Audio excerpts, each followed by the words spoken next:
et bienvenue dans un nouveau tutoriel Tous sur le web. Ce mois-ci, je vais vous parler de Swello. C'est un outil de planification qui vous permettra de gérer vos publications Facebook, Instagram, LinkedIn et Twitter. Vous avez une version d'essai gratuite de 7 jours et ensuite, vous avez 3 niveaux de tarifs proposés. Pendant les 7 jours, vous allez avoir accès à toutes les fonctionnalités proposées par l'outil et ensuite, vous passerez sur la version gratuite à 0 €. Et si vous le souhaitez, vous avez la version médium et large. Donc si je me mets sur la partie mensuelle, ça vous reviendra à ce prix-là par an. Avec la version gratuite, vous avez accès à toutes ces fonctionnalités. Je vous partage ce lien en description de la vidéo. Pour s'inscrire, il faudra cliquer sur créer un compte gratuit et ça vous fera atterrir sur la page d'inscription. Vous aurez le choix de vous inscrire via votre adresse mail ou via votre compte Facebook. Ce sera à vous de choisir.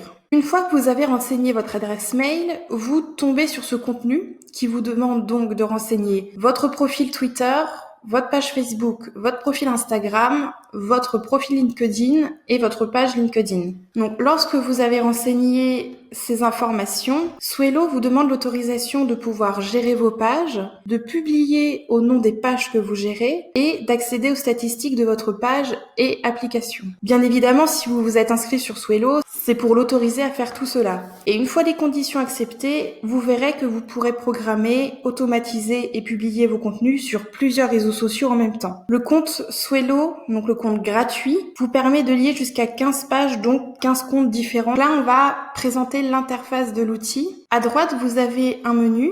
Donc le dashboard de veille vous permet de sélectionner plusieurs centres d'intérêt pour être informé des dernières actualités les concernant. Par exemple, si vous voulez créer une veille sur la culture, l'économie et les publicités, vous cliquez sur Continuer et du coup, vous tombez sur les dernières actualités concernant ces 3 thématiques. Le dashboard de veille vous servira vraiment à faire juste de la veille et vous tenir au courant des thématiques qui correspondent à votre secteur d'activité. Le réducteur de liens vous servira quand vous voulez intégrer une URL à votre publication, mais que celle-ci est trop longue. La bibliothèque partagée, ça va vraiment être l'endroit où vous allez stocker vos idées de publication, de textes, d'images, etc. Donc le calendrier est là pour vous aider à organiser votre planning éditorial. Ici, vous avez vos brouillons, les marronniers et mes événements.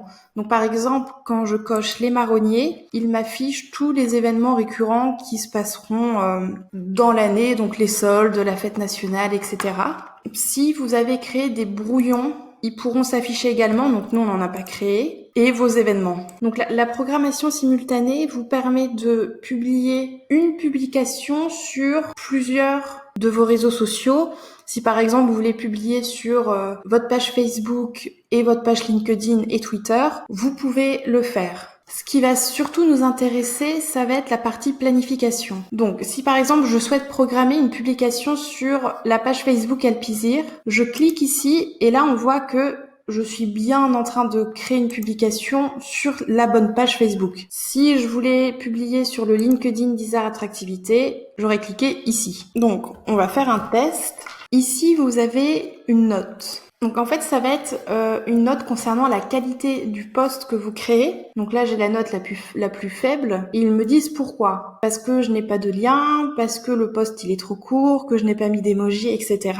Et au fur et à mesure que vous allez ajouter les éléments, la note va s'améliorer et ils vous donneront des conseils pour perfectionner votre publication. Ici, je peux ajouter une localisation. Je peux prévisualiser à quoi va ressembler ma publication une fois publiée sur mon réseau social.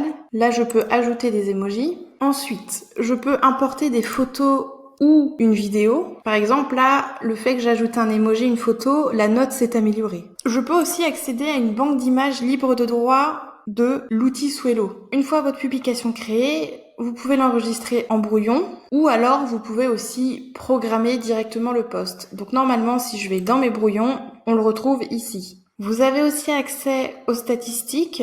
Vous pouvez choisir une période et aussi comparer les périodes entre elles.